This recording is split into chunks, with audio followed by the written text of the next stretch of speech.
Vamos a nuestra historia del día de hoy. Nos concentraremos en los textos que están en Marcos, capítulo número 15. Y nos vamos a referir a la terminación del juicio de Jesús frente a Pilato y a su crucifixión y su sepultura. Son detalles muy interesantes porque los romanos son el imperio que gobierna el mundo. Y por supuesto, los romanos gobernaban en Jerusalén. Sin embargo, tenían una forma de gobernar interesante. Le daban ciertas libertades a los pueblos dominados para hacer la parte sucia del trabajo, pero también para colaborar con ellos en la toma de decisiones y evitar las insurrecciones. ¿Cuál era la parte sucia? Los tributos, los impuestos. Así que contrataban a los mismos judíos que cobraran los impuestos y ellos exageraban el cobro del impuesto, robaban al mismo pueblo judío y entregaban una pequeña parte que habían negociado con los romanos. Esa era la labor de los publicanos, los cobradores de impuestos. Y también existía el concilio o el Sanedrín, quien tomaba decisiones, pero que finalmente tenía que actuar en conjunto con los romanos. Los judíos odiaban a los romanos, pero aquí el concilio se confabuló con las autoridades romanas para ir en contra de Jesús y lograr su muerte. Toda esta semana veremos una historia de grandes ironías. El que acepta a Jesús como Salvador en reconocimiento es Pilato, que es de la autoridad romana, no los judíos. El que va a enterrar a Cristo a la tumba es un miembro del Sanedrín, llamado José de Arimatea, no los discípulos, que deberían estar ahí. Estas ironías nos van a servir para despertar en una de las escenas más importantes de la vida de Cristo, su muerte, su sepultura, para sensibilizar el corazón de los seres humanos. Prevenciones, tenemos una herramienta buenísima. Los que están inscritos en nuestros grupos de WhatsApp, y si no lo está, aproveche y copie el número y suscríbase, va a solicitar el informe forense de la muerte de Cristo. Un médico cristiano hizo todo un análisis de la muerte de Cristo que es muy interesante leer. Ahí les dejamos esa herramienta para esta semana. Va a aparecer en dos lados. Aquí abajo en el canal, donde usted pone los comentarios, ahí va a estar la herramienta. Y gracias por poner sus comentarios, por hacer sus preguntas. Lo que quiera comentar, comente, lo que aquí no nos ponemos bravos absolutamente con nada. Pero también va a estar en los grupos de WhatsApp, diga solicito el estudio forense de la muerte de Cristo y ahí va a llegar directamente a los grupos. Pídalo a los grupos. Bueno, comenzamos entonces. Nuestro tema se llama Juzgado y Crucificado. Lecciones de la Biblia con Daniel Herrera. Bienvenidos a Lecciones de la Biblia, un espacio para estudiar y entender la palabra de Dios. Oremos para comenzar. Señor, pedimos tu bendición y la de tu Santo Espíritu. ¿Cómo necesitamos entender este proceso de la muerte de Jesús? Valorarla y que toque nuestras fibras para aceptarte y ser fieles. En el nombre de Jesús, amén. Bueno, vamos a tratar tres temas, véalo aquí. Primero veremos la actitud de las autoridades judías. El tema 2, la actitud de la autoridad romana. Y el tema 3, la crucifixión. Nuestro texto clave está en Marcos 15, 34. Y a la hora novena, o sea, a las 3 de la tarde, Jesús exclamó a gran voz, Eloí, Eloí, lama sabactani, que quiere decir, Dios mío, ¿por qué me has desamparado? No se pierda en los repasos diarios de esta semana la explicación de este texto. A mí me llama mucho la atención que Marcos dice que 2 veces Jesús gritó. Cuando dice que exclamó a gran voz en este texto y en el momento de su muerte que está en el versículo 37 cuando dice, mas Jesús dando una gran voz expiró. Gritó. Fue un grito. Este es un grito de desespero.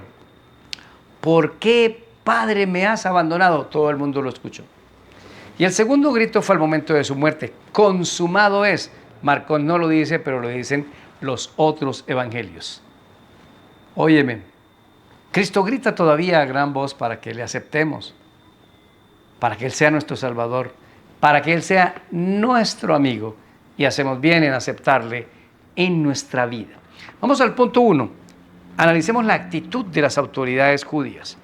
Bueno, Marcos 14:53. Trajeron pues a Jesús al sumo sacerdote y se reunieron todos los principales sacerdotes y los ancianos y los escribas. Averiguando un poco, esta autoridad se llamaba el concilio o el Sanedrín. Era un cuerpo de 71 miembros en donde estaban representados todas las sectas que había en el judaísmo. ¿Quiénes estaban ahí? Estaban los sacerdotes, estaban los ancianos, estaban los escribas, estaban los fariseos y estaban los saduceos. No he escuchado mención ni de celotes ni de herodianos en ninguno de los evangelios, pero estos se reunían y el gran poder de este Sanedrín lo tenía el sumo sacerdote. Esta es una advertencia muy dura. Caifás estaba lleno de odio contra Jesús y Caifás tenía el poder espiritual como en una junta, ¿eh? Era el que dominaba en esa junta, en ese concilio. Hemos de tener sumo cuidado con nuestras emociones y nuestras actitudes, porque muchos usamos el poder para dañar a otras personas. Todo esto está anotado en el libro. No se preocupen. Todas las injusticias cometidas contra los hijos de Dios, ponerle privilegios al que no tiene, quitarle privilegios al que los debe tener, no se pelee con eso. Deje que Dios arregle ese punto. Oramos por todos aquellos que tengan ese tipo de poder, porque debemos dejarnos guiar por el Espíritu Santo. A veces somos guiados por nuestras emociones, por nuestros gustos, por nuestros odios y por nuestros deseos de venganza. Y eso le pasó al concilio. José de Arimatea y Nicodemo no fueron citados, porque eran los que siempre se oponían, siempre se oponían.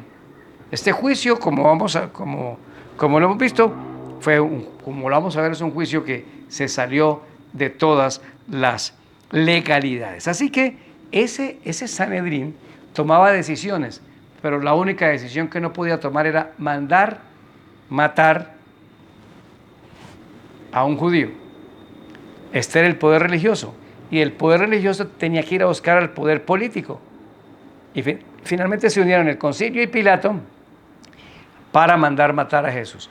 Bueno, eso se parece mucho a lo que hay en Apocalipsis capítulo número 13. Un poder religioso que domina el mundo se une con los poderes políticos que dominan el mundo. Ahora no van a mandar a matar a Dios, a Jesús, sino a los hijos de Dios aquí en la tierra, porque la historia se repite. De las autoridades judías también quiero decir que fue un juicio totalmente ilegal. Marcos 14, 54 al 56. Pedro le siguió de lejos hasta dentro del patio del sumo sacerdote y estaba sentado con los alguaciles calentándose al fuego. Los principales sacerdotes y todo el concilio buscaban testimonio contra Jesús para entregarle a la muerte, pero no lo hallaron, porque muchos decían falso testimonio contra él, mas sus testimonios no concordaban.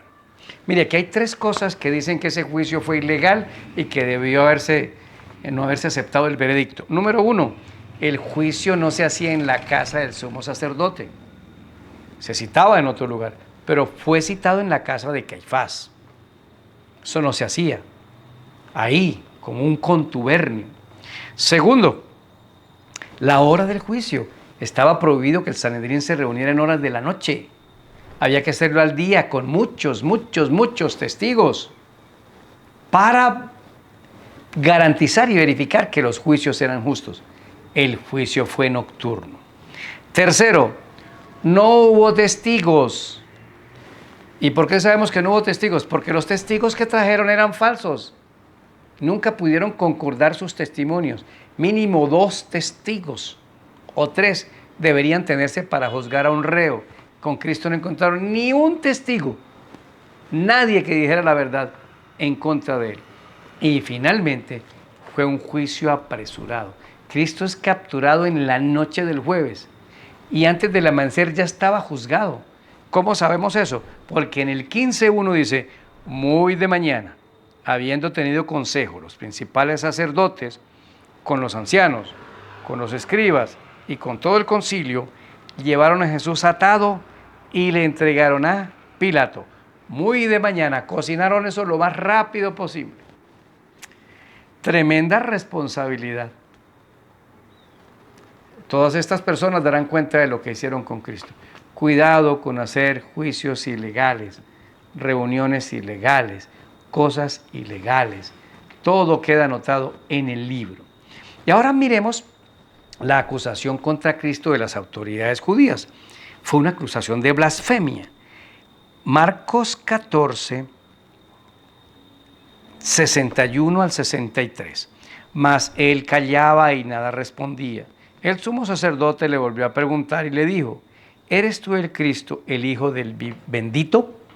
Él le dijo, yo soy. Y veréis al Hijo del Hombre sentado a la diestra del poder de Dios y viniendo en las nubes del cielo. Entonces el sumo sacerdote, rasgando su vestidura, que no podía hacerlo, dijo, ¿qué más necesidad tenemos de testigos? Habéis oído la blasfemia. ¿Qué os parece? Todos ellos le condenaron declarándole digno de muerte.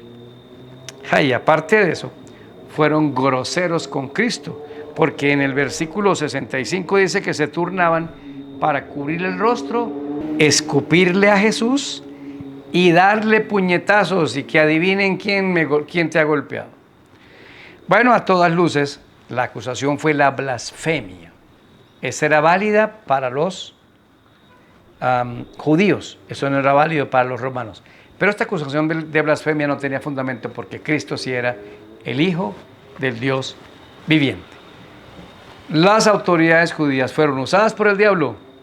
Cuidado, nosotros, sin Cristo, somos usados por Satanás con objetivos oscuros y malévolos.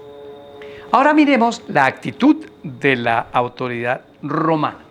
En el 15:1 lo leímos, dice que muy de mañana fueron a despertar a Pilato. Pilato no era un buen tipo. En Lucas 15 se dice que Pilato era un tipo asesino, que gobernaba con mano dura. Habían mandado matar unos galileos que se habían sublevado y los mató. Pilato no era amable, Pilato era un tipo arrogante. Y Pilato sabía en el versículo 15:10 lo siguiente, porque conocía que por envidia le habían entregado los principales sacerdotes. Cristo despertaba mucha envidia. ¿Por qué? Porque daba frutos, porque daba resultados. Bueno, hemos de ser muy cuidadosos con no envidiarle nada a nadie. Ni el puesto, ni el poder, ni los resultados, nada de nada. La envidia nos consume y nos lleva a cometer errores tontos. Y aquí tenemos a los judíos usando a los romanos. Hay un diálogo de Cristo con Pilato y me llama muchísimo la atención que el diálogo entre los judíos y Cristo fue grosero, inoportuno, muy grosero. El diálogo de Pilato con Cristo es respetuoso. Pilato se levanta mal geniado, muy de mañana, pero es muy respetuoso el diálogo de Pilato. En el versículo 2 al 5 de Marcos 15, Pilato le preguntó, ¿eres tú el rey de los judíos? Respondiéndole él, le dijo, tú lo dices. Los principales sacerdotes lo acusaban. Otra vez Pilato le preguntó, ¿nada respondes? Mira de cuántas cosas te acusan. Mas Jesús ni aun con eso respondió, de modo que Pilato se maravillaba. Óyeme, las ironías de las que hemos venido hablando. Se esperaba un trato más justo de los judíos que de los romanos, ¿no? Cristo recibió un poco más de la autoridad romana. Pilato es un tipo débil en su carácter. Pilato pudo haber dicho, pues no, y no, busquen otra forma, pero impido que Jesús muera. Y alguna otra forma hubiera ocurrido, y Pilato hubiera salvado su vida al salvar a Cristo. Pero era un tipo débil. Pilato se congració, intenta con Barrabás, el canje. Entonces lo manda a golpear al pobre Cristo y lo manda a la muerte. Bueno, Pilato será con los fariseos y todos los de este concilio una persona que va a estar presente el día en que Cristo venga para verlo en su gloria, así como él lo dijo. Pilato se lavó las manos. Nosotros le hacemos daño a la gente y nos lavamos las manos. Yo no fui. Y una frasecita que me quedó en la vida. Yo le hice daño a usted, pero no es nada personal. Todo es personal. Cuidado. Cuidemos el poder de padres hacia hijos, de directivos hacia dirigidos. Tengamos mucho cuidado porque es una responsabilidad de Dios con nosotros. Vamos al punto 3. La crucifixión. No olvide que les estamos enviando la descripción médica de la muerte de Cristo a los grupos de WhatsApp. Por favor, suscríbase en el grupo de WhatsApp y ahí va a recibir esta descripción forense de la muerte de Cristo. Bueno, la historia dice que realmente eran dos trozos de madera muy pesados que se utilizaban para la crucifixión. Uno normalmente se acostumbraba a colocar allá en el lugar de la crucifixión, porque la cruz, el travesaño con el vertical era demasiado pesado, supremamente pesado, muy duro para un ser humano cargarlo. Entonces preferían poner el vertical allá, en donde se hacía la crucifixión, y el travesaño era el que cargaba, el que iba para la cruz. Alguno me dirá, pero dice que Cristo llevaba la cruz. Sí, está bien, solo estoy diciendo lo que los libros de historia dicen. Por eso le pusieron a Simón Cirene la cruz en el versículo 21 de Marcos 15, que es un hecho muy interesante. Leámoslo. Y obligaron a uno que pasaba, Simón de Cirene, padre de Alejandro y de Rufo, que venía del campo a que le llevase la cruz. Simón Cirene no había aceptado a Cristo todavía como su Salvador. Sus hijos eran seguidores de Jesús. El hecho de tomar ese madero y llevarlo para allá, lo hizo seguidor de por vida. Por eso Cristo, el que toma su cruz y me sigue, será mi discípulo. Por eso nosotros debemos llevar la cruz de Cristo, nuestras responsabilidades. Ahora, el anestésico me llamó mucho la atención en el 15:23. Y le dieron a beber vino mezclado con mirra, mas él no lo tomó. Vino fermentado con mirra daba un anestésico. Cristo lo rechazó. Pudo haberlo tomado, pero no, él quería enfrentar con toda su mente clara. Un vino fermentado, así sea así de poquito, comienza a obstruir las neuronas con las cuales Cristo quiere comunicarse con uno. Eso es así, una verdad. Cristo lo rechazó. Podía haber dicho un vinito para el dolor que voy a tener. No, lo rechazó rotundamente. Quería enfrentarlo con la fuerza del cielo. Otro punto de la crucificación son los horarios. Interesante. Según el versículo 25, Cristo es crucificado a las 9 de la mañana. Según el versículo 33, a las 12 del mediodía se cubrió la tierra de tinieblas hasta las 3 de la tarde. Y según el versículo 34, a las 3 de la tarde Cristo murió exactamente a la hora que era sacrificado el cordero de la Pascua. Cuando el sumo sacerdote Caifás fue a matar el cordero, mientras Cristo murió en la cruz, él estaba religiosamente cumpliendo su función, el velo del templo se rompió, el cordero se escapó y con eso se acabaron los sacrificios, se acabó la Pascua. No celebre la Pascua. ni por juego. Eso es volver el calendario de sacrificios atrás. Cristo es nuestra Pascua, dice el apóstol Pablo. Él es el sacrificio. Y ahí se terminó la ley de Moisés. Por eso al mismo tiempo que Cristo moría crucificado, se cumplió Colosenses 2:14. Era crucificada la ley de los sacrificios, la ley de Moisés, porque Cristo murió, porque no se pudo quitar ni cambiar la ley de Dios que pedía la muerte del pecador, y él tuvo que morir. Un último detalle es el por qué me has abandonado, de nuestro texto clave que estuvo en el libro de Marcos, capítulo 15, versículo 34. Esté pendiente porque ese repaso lo vamos a ampliar mucho en la lección del día miércoles. Sin embargo, quiero comentar lo siguiente. En 2 Corintios capítulo 5, versículo número 21, dice que Dios hizo a Cristo pecado por nosotros. No dice que lo hizo pecador por nosotros. Cristo nunca pecó. ¿Por qué dice que lo hizo pecado? Porque todo el pecado estaba sobre él. Yo agradezco inmensamente al Señor por hombres como José de Arimatea, un miembro del Sanedrín. Tuvo que perder muchas cosas, fama y el puesto eclesiástico que le habían dado, pero prefirió renunciar a esto y finalmente destaparse. Soy seguidor de Jesús. Soy seguidor de Jesús. Hoy estamos invitados a seguir al Maestro y a cumplir con todo. Cristo muere un viernes, no un sábado, para morir conforme al sacrificio, pero para descansar el sábado en la tumba. Eso es una señal muy interesante sobre el cambio del día de reposo, que no hay ni una línea en la Biblia que lo autorice. Qué bueno que Jesús murió por nosotros y qué bueno que podemos amarle. ¿Cuál será tu respuesta a todo este grande amor? Soy Daniel Herrera y deseo para todos un día lleno de bendiciones.